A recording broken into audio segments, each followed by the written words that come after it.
오늘 우리 함께 살펴볼 하나님의 말씀은 신약성경 사도행전입니다.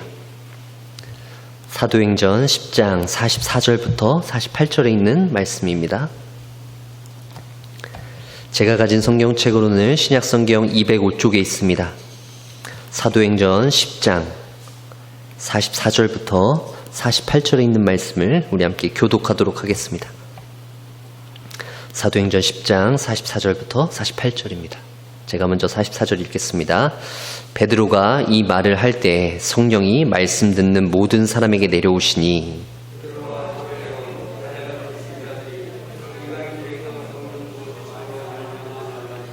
이는 방언을 말하며 하나님 높임을 들음이러라.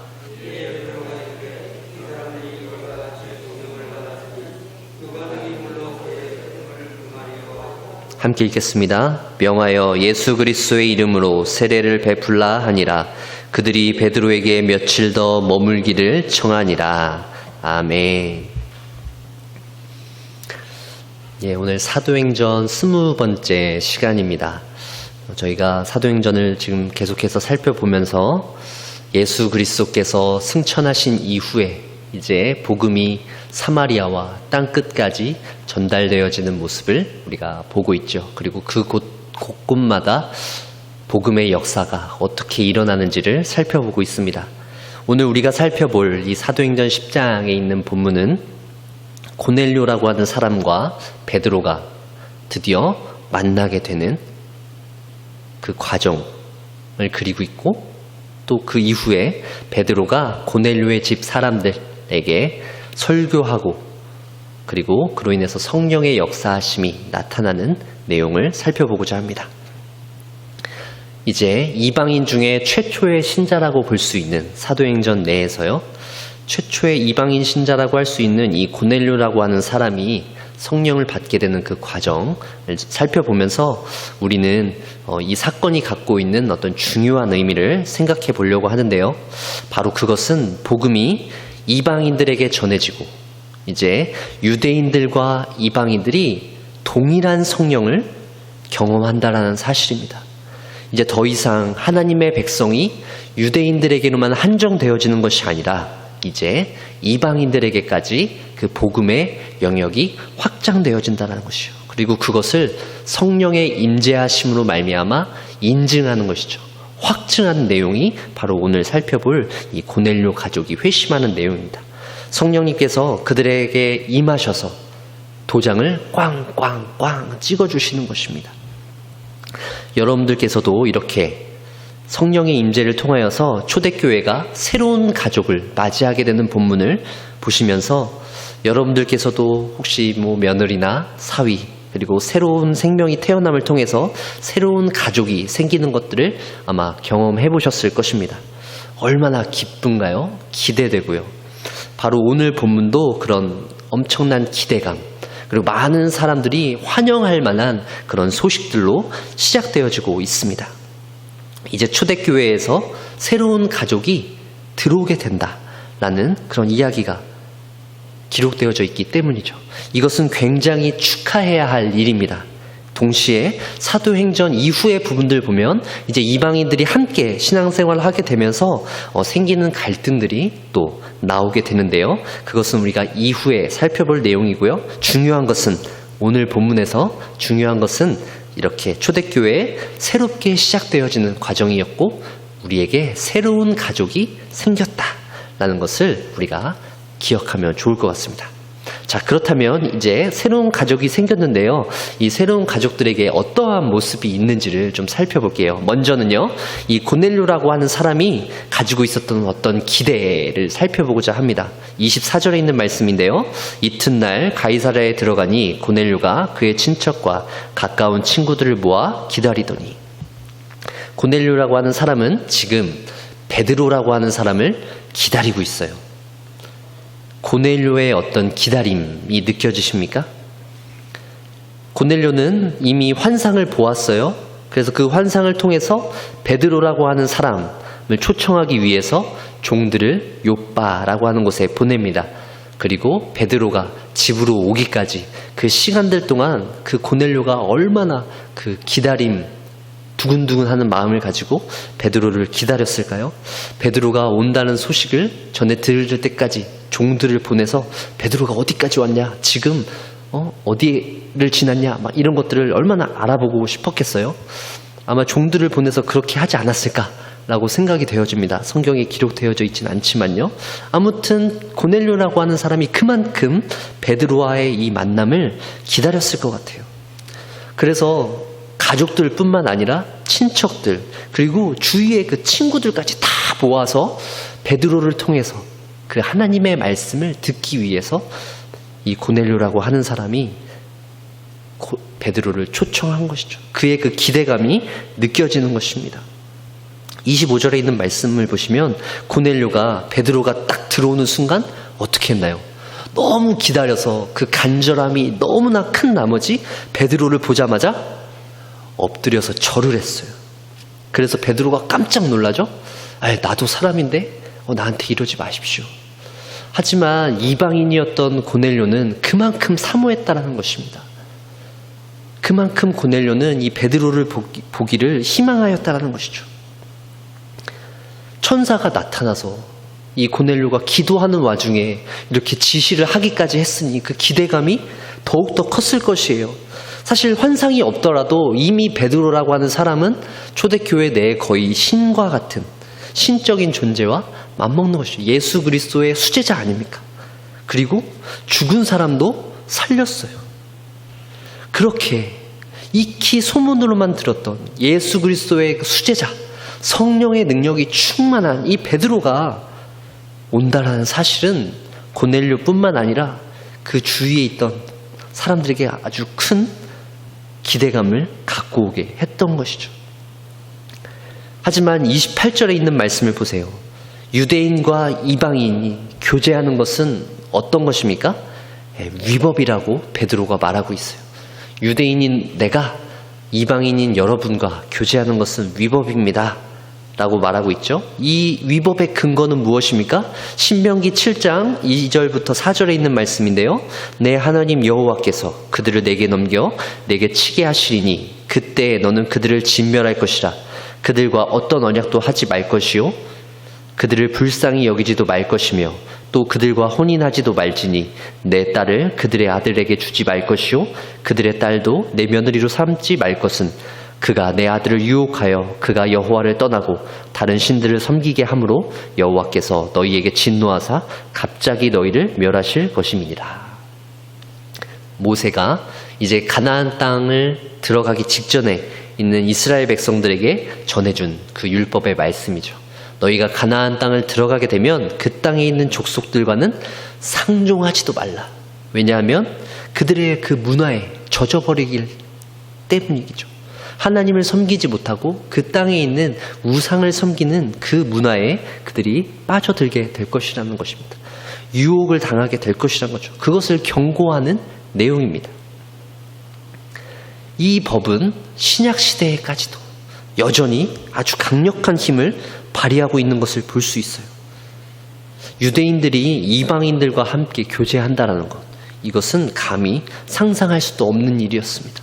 그래서 예수님께서도 그토록 유대인들에게 여러 가지 얘기를 들었던 것 아닙니까? 왜 그렇게 죄인들과 함께 하느냐라는 것이죠. 이방인들보다 더 심한 그 죄인들과 예수님께서 교제를 하셨던 것입니다. 그런 상황 속에서 그럼에도 불구하고 이 베드로 역시도 고넬료의 초청을 거절할 수 없었어요. 왜요? 베드로 역시도 환상을 보았기 때문입니다. 베드로도 그 환상이 없었다면 아마 그 자리에 가지 않았을 것 같아요. 하지만 하나님께서 아무것도 내가 깨끗하다 한 것을 속되다 하지 말라라고 하는 그 환상을 통해서 이 베드로가 그 고넬료의 청을 거절할 수 없도록 만드는 것이죠. 고넬료와 베드로 각 사람에게 하나님께서 역사하셔서 그들의 만남을 주선하고 계신 이 하나님의 역사하심, 하나님이 주도권을 가지고 계신 그 모습을 우리는 볼 수 있는 것입니다. 특별히 우리는 이 고넬료가 가지고 있었던 이 기대함, 그리고 베드로도 이 고넬료와의 만남을 약간은 기대하고 있었던 것 같은 것처럼 보이는데요. 이 사람들의 이런 이 기대하는 모습을 통해서 저는 요새 우리가 이 올림픽이라고 하는 이 행사를 보게 되면서도 약간 그런 기대들을 생각해 볼 수 있을 것 같아요. 이 4년에 한 번 열리는 이 올림픽, 특별히 올해는 또 코로나로 인해서 한 해 밀렸잖아요. 그동안 수고들이 땀 흘리면서 올림픽에 참가하는 이유가 있습니다. 그것은 무엇일까요? 열심히 수고해서 그들이 메달을 목에 거는 것이죠. 자신들이 열심히 수고한 그 보상을 얻기를 원하는 것입니다. 그리고 무엇보다도 그 지난 대회에서 또 메달을 목에 걸었던 선수들은 그 다음 대회에 또 어떻게 될까요? 다음에도 또 목에 걸고 싶어 하겠죠. 한번 그 우승, 그 메달의 맛을 본 사람들은 또 더 그 영광을 차지하기 위해서 노력할 것입니다. 그리고 또 메달을 못 딴 사람들은 또 아쉽기 때문에 또 더 열심히 그렇게 치열하게 선수들이 노력하는 것이죠. 그만큼 그 경기에 참여하는 선수들은 그 기대들을 가지고 있습니다. 하지만 이런 기대들은 선수들에게 또 너무나 큰 부담으로 다가오기도 하죠. 미국의 체조 국가 선수인 바일스라고 하는 선수는 2016년도 브라질 리우 올림픽에서 4관왕을 차지했어요. 그래서 이번 도쿄 올림픽에서도 아마 6관왕 다 차지할 수 있지 않을까 막 언론에서 떠들어대고 막 이래서 부담이 굉장히 컸던 것 같아요. 그래서 그 선수는 단체전에서 첫 종목만 참가한 이후에 기권을 선언하게 되죠. 포기한 것입니다. 너무 그 압박감, 이 메달을 따야 한다라는 그 큰 기대가 자기 자신도 그렇고 주위에서 주는 그런 기대들로 인하여서 너무 압박을 많이 받은 나머지 이 실력이 잘 나오지 않으니까 기권을 한 것입니다. 하지만 다행스럽게도 그가 그 마지막 한 종목에서 참여하여서 값진 동메달을 땄다라고 하는 그 소식을 전해 듣게 되었는데요. 사랑하는 성도 여러분, 제가 이 말씀을 드리는 이유는 고넬료가 가지고 있었던 그 기대, 그리고 베드로가 가지고 있었던 그 기대처럼 우리 역시도 올 한 해 살아가면서 이런 기대들을 가지고 살아가지 않습니까? 하나님께서 내게 베풀어 주신 그런 은혜들을 가지고 살아가면서 우리도 크고 작은 기대들을 하면서 살아가요. 고넬료도 마찬가지입니다. 이방인이에요. 그럼에도 불구하고 구제하고 기도에 힘쓰면서 나사렛 예수 그리스도의 이름으로 행해지던 그 기적들, 풍문으로만 듣던 그 기적들을 이제 그 당사자의 한 복판에 있었던 그 베드로라고 하는 그 인물로부터 듣게 되는 것입니다. 그래서 이제 본인도 그 복음의 한 복판에 있을 수 있게 되는 것이죠. 아, 나도 언젠가는 그 복음을 듣고 그 복음의 현장 가운데 함께 있고 싶다라고 했던 그 소원이 이제 곧 이루어지게 되는 것입니다. 이제 곧 베드로가 또 눈앞에 온 것이죠. 그의 가슴은 막 두근두근하고 터질 듯 했을 것이에요. 결국 우리는 이 고넬료가 보여주는 이 모습들을 통해서 우리가 가지고 있는 기대도 동일하게 생각해 볼 수 있습니다. 하나님께서 우리가 하나님의 말씀을 사모하며 이 자리로 나올 때 하나님께서 우리에게 어떤 은혜를 베풀어 주실까? 하나님께서 내게 오늘 어떤 말씀을 주실까? 하나님의 뜻을 내가 어떻게 구할까? 이렇게 두근두근하는 마음을 가지고 손바닥에 막 땀을 맺힐 정도로 우리가 이렇게 기대하는 모습으로 나와야 할 것입니다. 우리에게도 이런 기대가 복음을 향한 그 복음을 듣고자 하는 그런 기대감이 우리에게 있어야 할 것입니다. 매일매일 그렇기에는 힘들겠지만 매 순간순간마다는 힘들겠지만 1년 중에 최소한 몇 번은 우리가 이 하나님의 복음을 듣기 위해서 이 자리로 나올 때 하나님께서 주시는 그런 기대감이 우리 가운데 있기를 사모합니다. 하나님께서 우리의 마음 가운데 역사해 주셔서 하나님께서 우리의 심령을 치시고 하나님께서 우리의 심령을 흔드시는 그런 역사를 경험할 수 있는 저와 여러분들 되어주시길 간절히 소망합니다. 성령님께서 우리의 마음을 열어주시고 각 사람의 마음에 복음의 말씀을 힘있게 심어주시는 그런 시간들이 매일매일 나타날 수 있도록 우리가 그것들을 위해서 기도하길 소망합니다. 고넬료와 같이 복음을 사모하는 이들, 복음을 듣기 위해서 정말 간절함으로 나아가는 그런 모습이 우리 가운데에서도 나타나길 주의 이름으로 간절히 축원합니다. 오늘 우리 두 번째로 살펴볼 내용은 이제 베드로의 모습인데요. 베드로 역시도 어떤 이 변화의 모습을 나타나게 됩니다. 바로 34절과 35절에 있는 말씀인데요. 베드로가 입을 열어 말하되 내가 참으로 하나님은 사람의 외모를 보지 아니하시고 각 나라 중 하나님을 경외하며 의를 행하는 사람은 다 받으시는 줄 깨달았도다. 사람의 외모를 보지 아니하시는 하나님을 베드로가 깨닫게 됩니다. 베드로의 이 말, 하나님은 사람을 외모로 보시지 않아 라고 하는 이 말, 베드로가 얻게 되는 이 깨달음을 통해서 우리는 베드로가 어떤 생각의 변화, 태도의 변화, 삶의 변화가 나타난다는 사실을 우리는 볼 수 있어요. 베드로에게 있어서 이 외모를 보시지 않는다는 하나님께서 이 외모를 보시지 않는다는 것은 어떻게 다가올 수 있습니까? 구약 성경에서 우리가 이것을 아주 잘 볼 수 있는 예가 있죠. 사무엘상 16장 7절에 있는 말씀입니다. 여호와께서 사무엘에게 이르시되 그의 용모와 키를 보지 말라. 내가 이미 그를 버렸노라.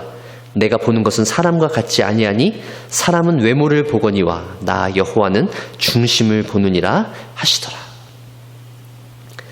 사무엘 선지자가 다윗에게 기름 부음을 하는 장면이죠. 하나님께서 사무엘 선지자를 통해서 이제 사울 왕을 버리셨다라고 말씀하시고 이제 새로운 왕, 바로 왕을 찾아서 떠나라라고 말씀하시면서 바로 베들레헴에 있는 이새의 집으로 사무엘 선지자를 보내십니다. 그러면서 사무엘 선지자가 이새의 집을 찾아가서 바로 다윗을 택해서 그에게 기름을 부었나요? 그렇지 않아요. 먼저 이새에게 문안 인사를 한 뒤에 우리가 하나님께 제사를 하고자 합니다 라고 이야기하면서 이새의 아들들 첫째부터 순서대로 둘째, 셋째를 이렇게 보여주게 합니다. 하지만 첫 번째 엘리압을 보고 나서 사무엘이 보였던 반응이 무엇인가요? 와, 과연 기름 부으실 자가 과연 이 사람이구나, 주님 앞에 있도다 라고 이야기합니다. 사무엘상 16장 12절에 있는 말씀인데요. 여호와께서 이르시되 이가 크니 일어나 기름을 부으라 하시는지라. 사무엘 선지자는 엘리압이 기름 부음 받기에 합당하다라고 생각했어요. 딱 눈에 보자마자 통과. 하지만 그것은 사무엘 선지자의 시선이죠. 하나님의 시선은 누구입니까? 바로 다윗입니다. 이가 크니 라고 말씀하시는 거죠. 사람의 외모, 즉 육체와 혈통이 중요한 것이 아니다라고 이미 하나님께서는 사무엘 시대 때 말씀하고 계신 것입니다. 오직 하나님의 기쁘신 뜻 안에서 하나님께서 정하신 대로 우리는 택함을 받고 구원을 받는 것입니다. 유대인들은 마치 자신들이 아브라함의 자손이기 때문에 구원을 받았다라고 생각했어요. 약속의 자녀가 된 것은 오로지 혈통이고 육체라고 생각했습니다. 그래서 율법을 지키는 일에, 할례를 행하는 일에 그토록 열을 올렸던 것이죠. 하지만 이미 하나님께서는 이때부터 말씀하고 계신 것입니다. 육체가 중요한 것이 아니다. 외모가 중요한 것이 아니다. 바로 하나님의 뜻, 바로 하나님의 그 기쁘신 뜻 안에서 하나님께서 정하시는 하나님의 주권에 따라 그 모든 것들이 행해져야 한다라는 것입니다. 이것과 마찬가지로 오늘 우리가 이 사도행전 본문의 맥락에서 더 이상 외모를 보시지 아니하시는 하나님이라는 말은 바로 이 유대인들에게 주어졌던 그 말이 동일하게 전해지는 것을 볼 수 있어요. 이제 더 이상 복음, 하나님 나라의 백성이 된다라는 그 사실은, 복음은 유대인들에게만 한정되어져 있는 것이 아니라 이방인들에게도 땅 끝까지도 전해진다라는 사실입니다. 이것을 통해서 하나님이 어떤 분이라는 사실을 선포하고 있나요? 바로 하나님은 유대인들의 하나님일 뿐만 아니라 이방인의 하나님, 바로 공평하신 하나님이라는 것입니다. 하나님은 우리의 하나님뿐만이 아니라, 하나님은 나의 하나님일 뿐만 아니라 다른 사람의 하나님이 될 수도 있다는 것입니다. 약자들의 하나님, 사회적으로 연약한 사람들의 하나님이 될 수도 있다는 것이죠. 하나님은 나만 사랑하는 것이 아니라 하나님은 우리 주위에 있는 사람, 또 심지어 우리가 너무나 혐오하는 사람들까지도 사랑하시는구나 라는 것을 볼 수 있습니다. 이것은 단순히 한 사람의 생각이 변화되어지는 것이 아니라 베드로가 그렇구나 라고 깨닫는 것이 아니라, 그것에서 끝나는 것이 아니라 이제 새로운 시대가 열렸다. 이제 복음이 땅 끝까지 전해짐으로 말미암아, 이방인들에게까지로 전해짐으로 말미암아 새로운 시대가 열렸다라는 것을 보게 되는 결정적인 장면이라는 것입니다. 이제 더 이상 그 누구도 핑계할 수 없다라는 것이에요. 이방인들에게까지도 복음이 전해지는 이 모습을 통해서 이제 십자가를 통한 예수 그리스도의 그 복음이 교회를 통해서 사도들과 그 제자들을 통한 새로운 복음이, 새로운 시대가 열리게 된다라는 것입니다. 그리고 이것을 인증하고 확실하게 확인해주는 내용이 바로 오늘 우리가 읽은 44절부터 48절에 있는 내용입니다. 44절과 46절에 있는 말씀을 보세요. 베드로가 이 말을 할 때에 성령이 말씀 듣는 모든 사람에게 내려오시니 베드로와 함께 온 할례 받은 신자들이 이방인들에게도 성령 부어주심으로 말미암아 놀라니 이는 방언을 말하며 하나님 높임을 들음이러라. 오순절에 예루살렘에 있던 제자들에게 임했던 성령의 역사하심이 동일하게 임하는 것을 볼 수 있습니다. 방언을 말하고 그들이 하나님 높임을 듣게 되는 것이죠. 고넬료와 그의 가정에 임했던 성령은 다른 성령이 아닙니다. 오순절에 제자들에게 임했던 동일한 성령이 임한 것이죠. 그들에게 성령이 임할 때를 자세히 보시면 베드로의 말이 아직 다 끝나기도 전에 갑작스럽게 성령이 임하게 된 것입니다. 오순절에 임했던 그 강하고 급한 바람이 임하였던 것처럼 이 고넬료와 그의 가정 가운데에서도 임하였다는 것이죠. 사마리아에 성령이 임한 경우를 살펴보면은 먼저 그들이 믿고 세례를 받은 이후에 예루살렘에 있던 사도들이 베드로와 요한을 보내서 그들에게 성령 받기를 위해서 기도할 때 성령이 임했습니다. 사마리아는 조금 다르게 임하긴 했지만 중요한 것은 이 성령께서는 어떤 형식적인 방법을 통해서 임하는 것이 아니라는 것이죠.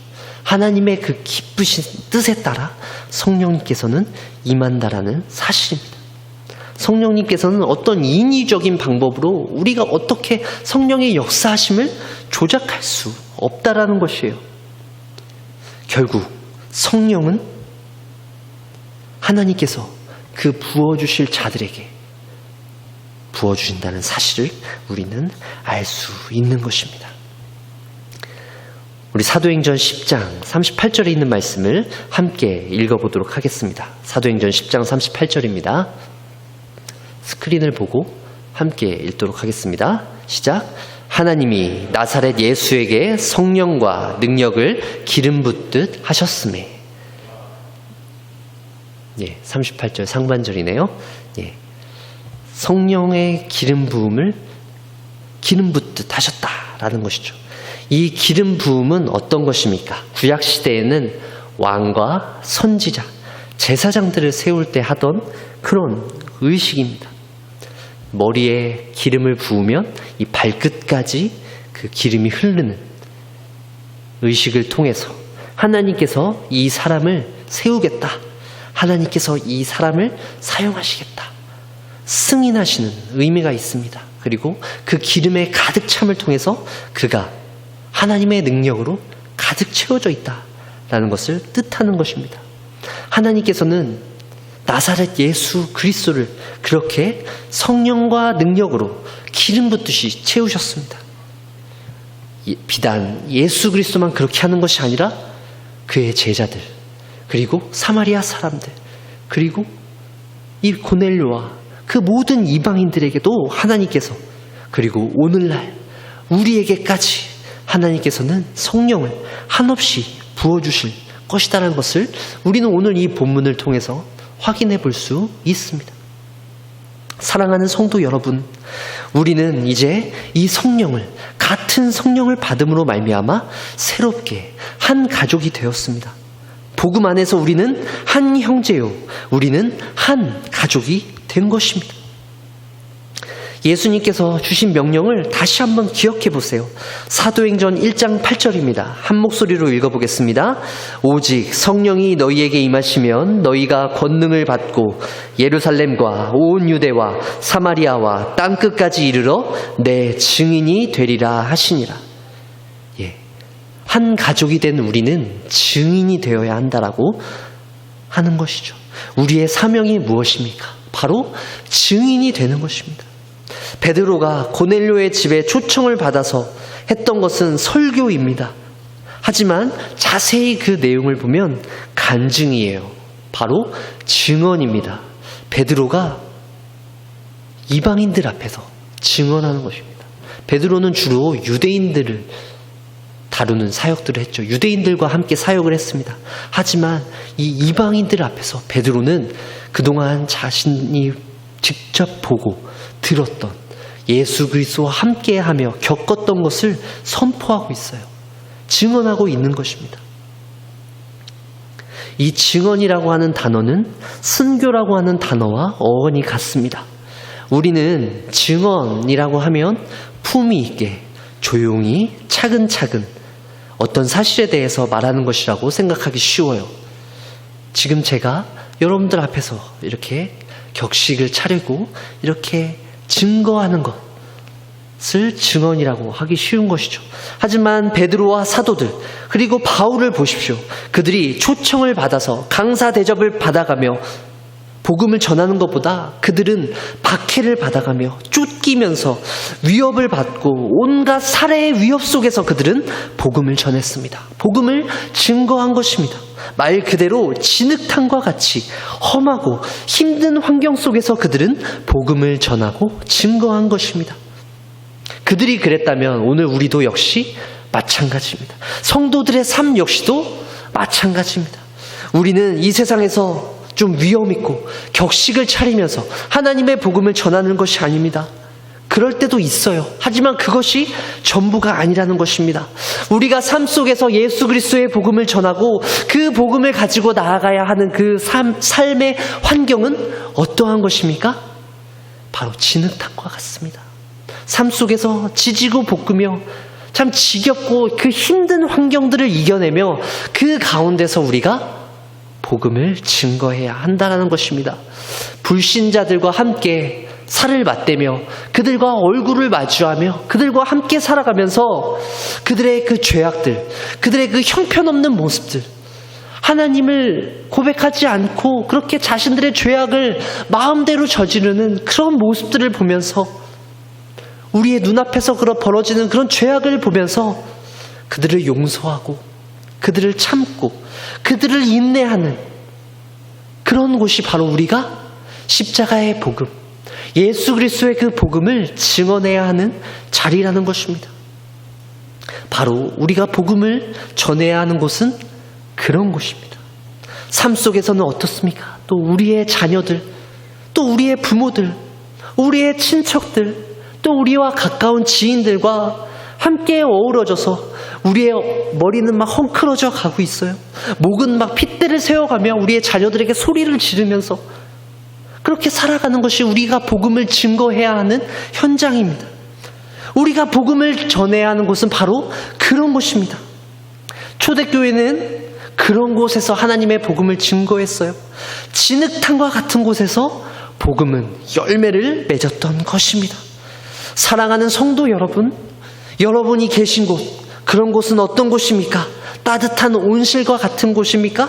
그 어떤 방해도 받지 않는 여러분들이 하나님의 복음을 묵상하고 여러분들이 하나님의 복음을 증거하는 곳이 그렇게 고요한 곳인가요? 물론 그런 순간들이 있습니다. 하지만 그런 것들이 전부가 되어서는 안 됩니다. 우리가 복음을 전해야 하는 곳은 무엇 하나 멀쩡해 보이는 것이 없는 곳. 내가 살아가면, 열심히 살아가려고 하면 살아갈수록 자꾸 방해가 나타나는 곳. 우리가 하나님의 복음의 증거를 가지고 하나님의 일꾼으로 살아가려고 다짐하면 할수록 자꾸만 상황이 어려워지는 곳. 그곳이 바로 우리가 복음을 증거해야 하는 곳입니다. 내 마음과 반대로 흘러가는 곳, 내 뜻대로 흘러가지 않는 곳, 그곳이 바로 우리가 복음을 증거해야 하는 곳입니다. 나를 자꾸 낙심하게 하는 곳, 나를 절망하게 하는 그곳이 바로 우리가 복음을 증거해야 하는 우리의 복음의 터전인 것입니다. 사랑하는 성도 여러분, 이방인을 새로운 가족으로 맞아들이고 있는 이 초대교회는 바로 그런 환경 가운데에서 시작되어집니다. 앞으로 이제 유대인들과 이방인이 한 몸을 이루어서 한 가족이 되어서 이 신앙생활을 한다는 것이 얼마나 어려운 것인지를 우리는 이제 사도행전 뒤에 부분들을 통해서 살펴보게 될 것이에요. 그들 가운데 있는 수많은 갈등들을 살펴볼 것입니다. 하지만 그럼에도 불구하고 하나님께서는 유대인들과 이방인들이 함께 신앙생활을 하도록 그들을 붙여주었어요. 오히려 그들을 갈라놓는 것이 더 나아 보이지만 하나님께서는 그들에게 예수 그리스도의 그 십자가의 복음이, 그 화평의 복음이 그들 가운데 열매 맺을 수 있도록 하나님께서는 그들을 하나로 붙여주셨다라는 사실입니다. 그리고 그들이 하나가 되게 하신 이후에 그것으로 끝이 아니라 하나님께서는 더 멀리 보시며 그들을 통해서 다시 한번 원하고자 하시는 뜻이 있어요. 바로 42절에 있는 말씀입니다. 사도행전 10장 42절입니다. 우리에게 명하사 백성에게 전도하되 하나님이 살아있는 자와 죽은 자의 재판장으로 정하신 자 곧 이 사람인 것을 증언하게 하셨고, 하나님께서는 이제 이방인들과 유대인들이 하나됨을 통하여서 그들에게 이제 다시금 마지막 때를 준비하게 하고 있습니다. 하나님께서는 온 세상을 화목하게 하시기 위해서 예수 그리스도를 이 땅 가운데 먼저 보내주셨죠. 대속제물로 보내주셨습니다. 그리고 이제 예수 그리스도를 다시 보내주실 것이에요. 이제 예수 그리스도를 다시 보내주실 때는 어떻게 보내주십니까? 살아있는 자와 죽은 자의 재판장, 우리를 심판하실 분으로, 심판의 주인으로 다시 보내실 것입니다. 우리는 그것을 준비해야 합니다. 우리는 다시 오실 예수 그리스도의 그 길을 준비해야 하고 그 일을 위해 부르심을 받은 사람들입니다. 우리가 새로운 가족들을 맞아들이고 그들과 함께 한 몸을 되는 이유는 복음을 위한 일입니다. 복음을 위해 협력하며 우리가 증인으로서의 삶을 살아가기 위해서 이 복잡하고 힘든 현실 속에서 분투하며 힘있게 살아가는 것입니다. 우리는 그 일을 위해서 부름을 받았고 또 그리고 이제 이 마지막 날까지 언제일지 모르지만 갑작스럽게 오실 그 그리스도를 준비하며 살아가야 하는 것이 바로 우리의 모습일 것입니다. 사랑하는 성도 여러분, 지금 우리의 삶이 너무나 힘들고 어려운 상황 가운데 있습니다. 이 복음을 가지고 살아나간다는 것, 복음의 증인으로서 살아간다는 것이 우리에게는 얼마나 힘든 일인지 모르겠습니다. 성령의 능력으로서 살아간다는 것이 참으로 어렵지만 그럼에도 불구하고 우리가 승리하면서 살아갈 수는 있는 이유는 바로 우리의 힘으로 살아갈 수 없다는 것이죠. 바로 우리는 성령의 능력으로, 성령께서 우리 가운데 그 능력을 기름 붓듯 부어주실 때 우리는 그 능력으로 살아갈 수 있다는 것입니다. 아무쪼록 우리 사랑하는 멸류관 교회 성도님들은 우리의 힘과 능력을 의지하는 것이 아니라 성령님께서 부어주실 그 놀라운 능력들을 사모하며 말씀을 통해서 선포되어지는 또 우리의 교제를 통하여서 우리의 찬양과 기도를 통하여서 하나님께서 우리를 위로해 주시는 그 능력을 경험하면서 살아갈 수 있는 저와 여러분들 되어지시길 간절히 축원합니다.